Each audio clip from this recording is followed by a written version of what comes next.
पे सीता मूवी आउ अश्विन को डायरेक्शन आउ देवजानी का एक्टिंग बहुत ही भल लगे बहुत ही निरा गोटे उद्यम होती एंड सब मेन जिनस है गोटे सोशल कज को लेकिन जो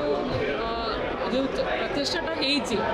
बहुत बहुत सम्मान जनाऊँगी एंड समस्त कहबी जो छुआ मान सागे आसी देखु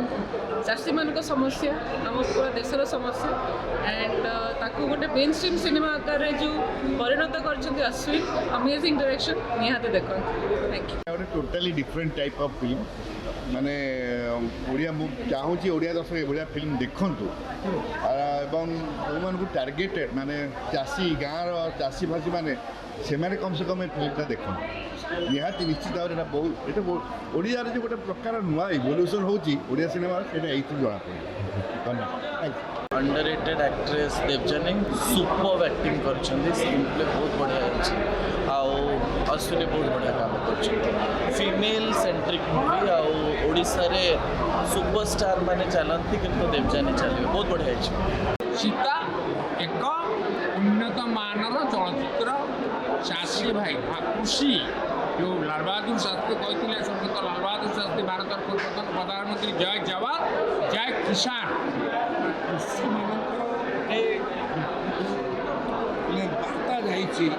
सरपंच एक्चुअल कौन राजनीति कौन चलती मंत्री एमएलए चिंताधारा चरित्र कौन समाज कृषक गोटे सचेतन बार्ता जाइए जहाँद्वारा कि ये गोटे भल प्रभाव पके बहुत प्रभाव पके बहुत बढ़िया पिक्चर बहुत भल प्रभाव पके दुनियार असल कौन चिंताधारा कौन असल चरित्र कौन असल भूमिका कौन निज पटू दूरे जाइए गोटे माने जी कहती खाइला दामटा बोले ये देखा दामटा गोटे बिलेर